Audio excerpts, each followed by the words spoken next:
మీరు చేసే beans curry టేస్టీగా రావట్లేదా? అయితే ఒకసారి ఇలా ట్రై చేయండి. చిన్నపిల్లలు రైస్ తినమని భారం చేస్తూ ఉంటారు కదా! ఒకసారి రైస్‌లో ఇలా ఎక్కువ వెజిటబుల్స్ వేసి కర్రీ చేసి పెట్టండి. చాలా చక్కగా కలిసిపోతుంది. చాలా టేస్టీగా కూడా ఉంటుంది. మీడియం ఫ్లేమ్ మీద పొయ్యి మీద ప్యాన్ పెట్టుకొని ప్యాన్లో 2-3 టేబుల్ స్పూన్స్ ఆఫ్ ఆయిల్ వేసుకొని ఆయిల్ మంచిగా హీట్ అయిన తర్వాత స్మాల్ చాప్డ్ ఆనియన్స్ అయితే వేసుకోండి. ఆనియన్స్ మంచిగా వేగిన తర్వాత ఇక్కడ నేను ఒక సీక్రెట్ మసాలా అయితే వేస్తున్నాను. దీనివల్ల కర్రీ మొత్తం చాలా టేస్ట్గా ఉంటుంది. ఈ పాట అయితే అస్సలు స్కిప్ అవ్వద్దు. ఇది జీలకర్ర వెల్లుల్లి ముద్ద అనమాట. ఒక బిగ్ సైజ్ 5 వెల్లుల్లి రెబ్బలు, హాఫ్ టేబుల్ స్పూన్ జీలకర్ర దంచితే మీకు ఇలా వెల్లుల్లి ముద్దలాగా వస్తుంది. సో ఈ సీక్రెట్ మసాలా అయితే ఇప్పుడు వేసి మంచిగా వేయించుకోండి.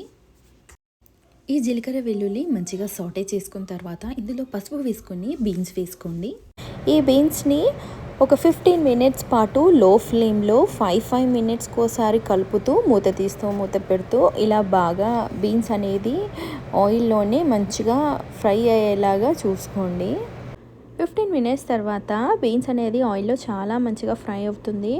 ఇలా ఫ్రై అయిన బీన్స్లో 1 టేబుల్ స్పూన్ కారం, 1 టేబుల్ స్పూన్ ఉప్పు వేసుకోండి. వేసుకున్న తర్వాత ఇలాగే లో ఫ్లేమ్లో మూత పెట్టేసి ఒక 5 మినిట్స్ పాటు ఉప్పు కారాలు మంచిగా పట్టేలాగా మగ్గనివ్వండి.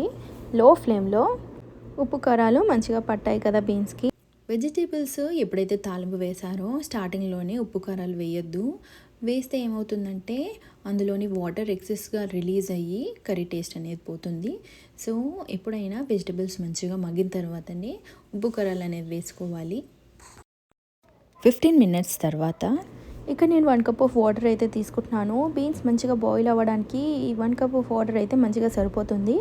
1 కప్ ఆఫ్ వాటర్ పోసుకొని లో ఫ్లేమ్లో మధ్యలో కలుపుతూ వాటర్ దగ్గర పడేంత వరకు బీన్స్ని మంచిగా బాయిల్ చేసుకోండి. ఎప్పుడైతే వాటర్ దగ్గర పడుతుందో అదే టైంలో 2 టేబుల్ స్పూన్స్ ఆఫ్ కొబ్బరి పౌడర్ వేసుకోండి అండ్ 1 టేబుల్ స్పూన్ ఆఫ్ ధనియా పౌడర్ వేసుకోండి. ఈ మసాలాలన్నీ ఈ బీన్స్ కర్రీకి పట్టేలాగా ఒక 5 మినిట్స్ పాటు లో ఫ్లేమ్లో మూత పెట్టేసి వదిలేయండి. దాని తర్వాత కొత్తిమీర వేసుకొని సర్వ్ చేసుకోవడమే. చాలా టేస్టీగా ఉండే బీన్స్ కర్రీ అయితే రెడీ అయిపోయినట్లే మీకు. దాని తర్వాత కొంచెం కొత్తిమీర ఇలా స్ప్రింకిల్ చేసుకోండి. చాలా టేస్టీగా ఉండే బీన్స్ కర్రీ అయితే మీకు రెడీ అయిపోతుంది.